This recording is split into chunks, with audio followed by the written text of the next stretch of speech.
So you joined in 2022. What Yeah. was the appeal for you about making this move to Genoa?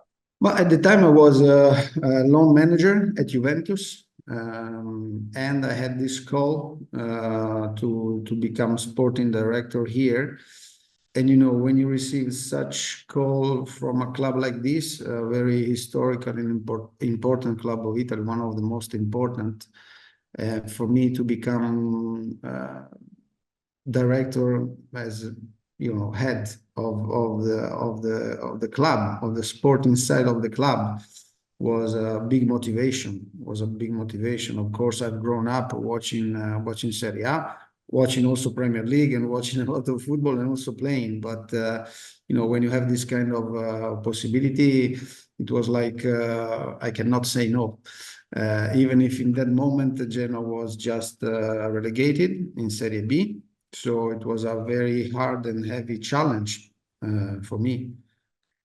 So having come into Genoa, how would you describe the overall recruitment strategy right now?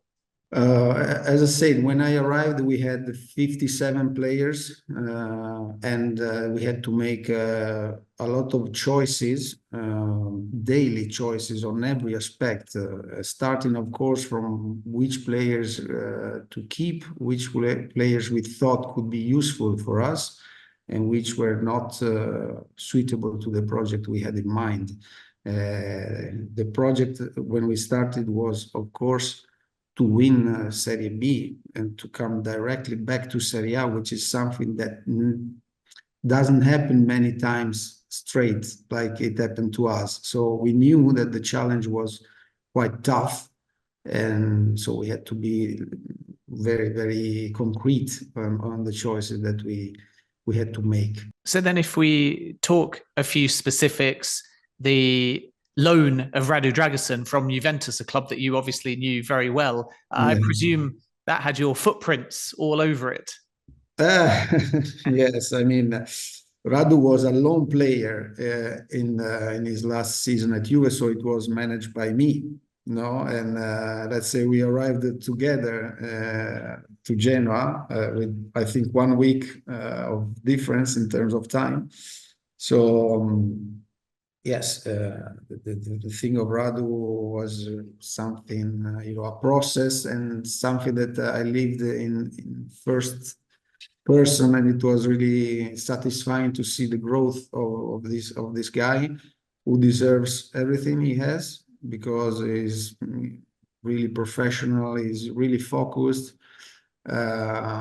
he knows what he wants, he's very respectful, and he had a big growth on the pitch, because I think the Serie B season in Genoa, with such pressure to win, but still the chance to play every game, was very important for him. We allowed him to make some mistakes. We allowed him to learn, okay?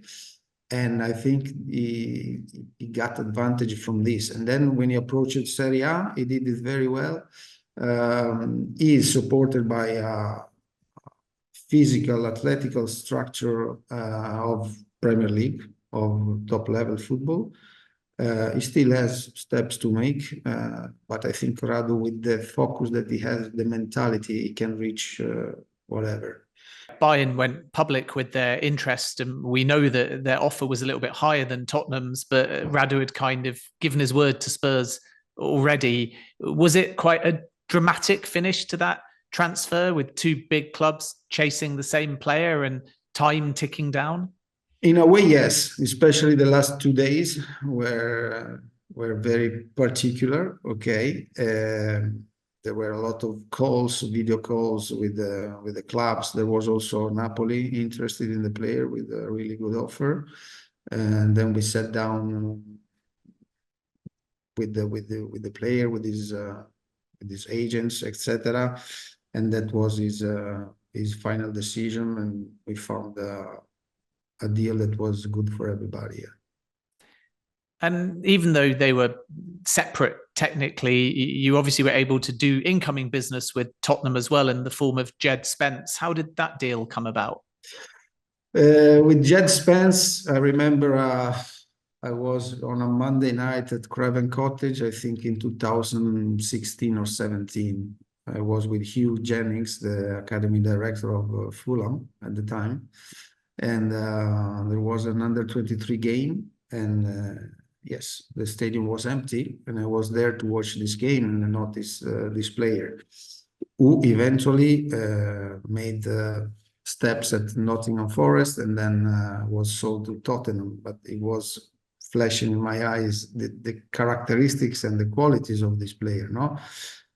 So then Jed had some not good loans lately, okay, but still the qualities were there, okay. So it was more a matter of probably mentality.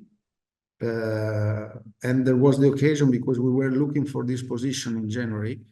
So in the discussion we had with the president, Daniel Levy, during the Dragusin deal, we discussed also the eventuality to take a right back. And I knew there was a right back on loan at Leeds that was a bit struggling. So for us also, this was a bit of, let's say, of, I don't say a risk, but, you know, Profile was not making his best in the long spells that he had lately.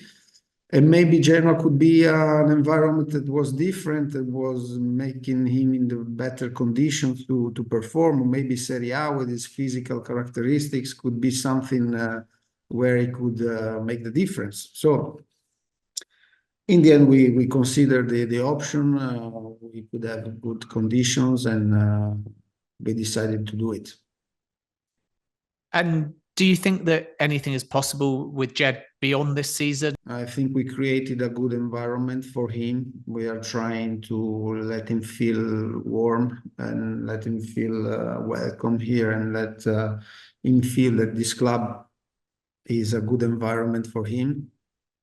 To translate this into a performance on the pitch, so to give him a stability, to have the right conditions to perform. So still we have 7 games to go, and we want to see what Jed can do also in these 7 games, which are still quite a lot. Me personally, I like Jed. I like how he's doing. I like how he's training. He can do more. He can do more. He knows this. We are in contact with Tottenham and we are going to make the due evaluations over the next 2 months to take to see what's our point and what's the point also of Jed to stay here maybe. There's bound to be more interest in Albert Goodmanson as well. It doesn't sound like the club have to sell. That was the case in January. You had an offer from Fiorentina that you turned down for 30 million euros. So this is another example, I guess, of the club being in a very healthy position. But I'm sure you will accept that there will be several suitors for a player that is in excellent form. There are, and with Albert is the same kind of relationship that we had with Radu Dragusin. So we speak with Albert. He feels at home here. In January, you know, to change too much the structure of a team that still had to do points and also to consolidate what we were doing until that moment. We thought it was not the case to sell another player. So I think now it will be tough to keep him, honestly. It will be tough because then players have also their own career plan and they have their ambition. So for sure, when you are called by big clubs, you always have to think. So we extended this contract, we increased his salary to make him feel at ease. And then we will see. I know I don't have to hide that it will not be easy to keep Albert for another season. There are no numbers in this moment on the table. So we have to see what the market will say because January market is over and now there is no market in this moment. So there is no offer and there is nothing. So there are only clubs and people interested in our players. So we will check and make a summary of all the possibilities when it is the right moment, and we have to prepare to replace. Of course, as a sporting direction, we have to prepare on every scenario, no? So this is what we are doing in this moment. Talk to me about some of the other young stars, whether on loan or whether permanent at the club. When we sold Radu in January, we knew that we had here another player, Conny De Winter, who is more or less same pathway as Radu, coming from Juve, same age. And we knew this could also allow Conny to have even more space, and that's what he's doing. And then he's just been called with the A national team of Belgium, so he has important qualities, and this is a player that 99% will become a Genoa player. Then we have Morton Frendrup. He's a Danish guy. He's a real engine. This guy is the engine of our team, I think. Incredible professionalism. Really is a big worker, and he's improving also in his technical aspects. He knows he can improve in some aspects, but for me, he's a player that every coach would like to have in his team, no matter the level, I think, because Morten really is a fantastic player that I think will be called soon also with the Denmark A national team. You said it might be quite tough to keep hold of Goodmanson.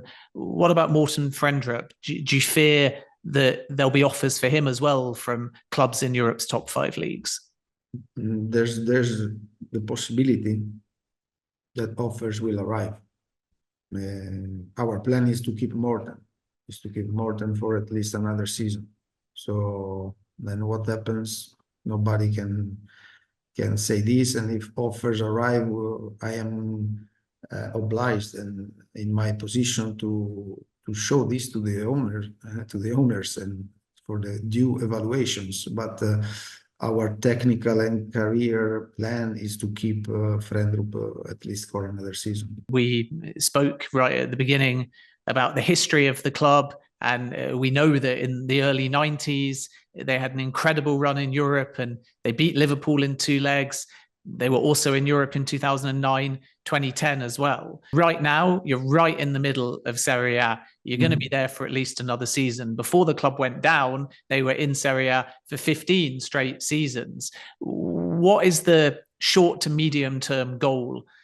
I am used to start from the basis and not to overthink, because then you never know what can happen in football. So of course I say the first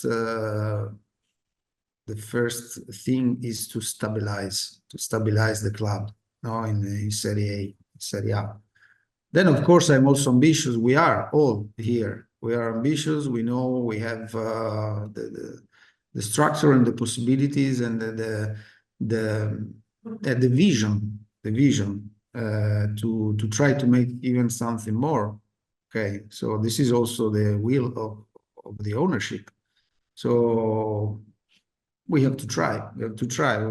First of all, stabilize, and then see if there's space to do something more. And in the medium term, yes, of course, the dream is a dream, because if you experience the atmosphere in our stadium and you imagine a night of Europa League or conference, or I don't know, it's something that you just dream, no? So it's also right, yeah, and you have the right to dream, but then you have to think about the daily work and do it step by step.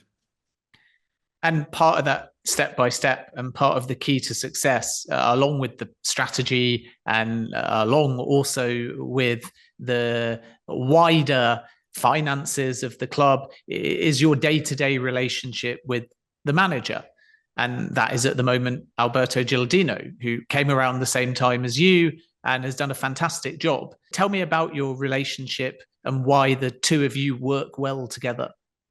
Alberto, we met each other. I arrived in July. He was already here. and I wanted to know him because I didn't know him personally. So he was the coach of our under 19.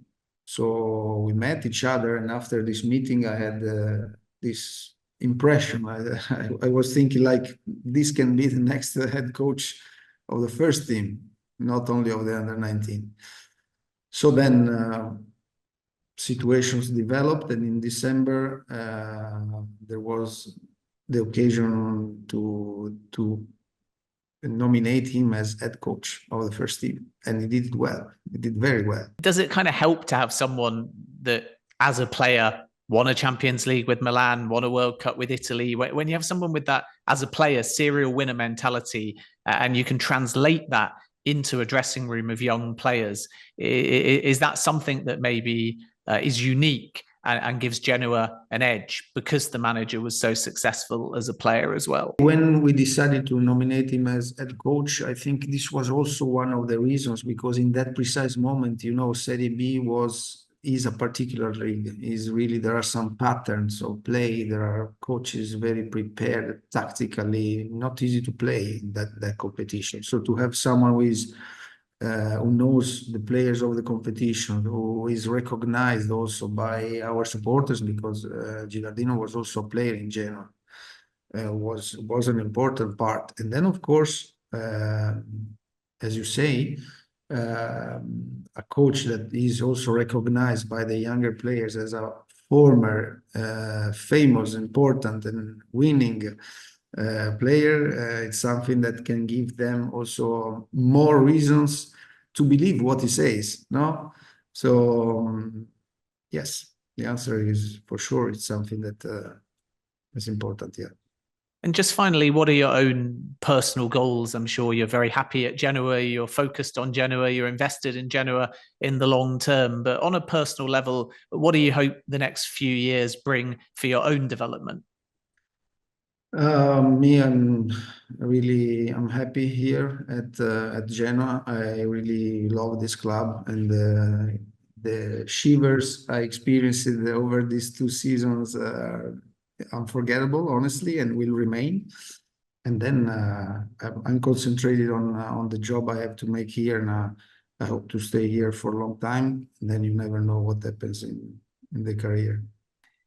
Well, Marco, keep up the good work. Congratulations on this season, and thanks for your time. Thanks to you. Thanks to you, Ben.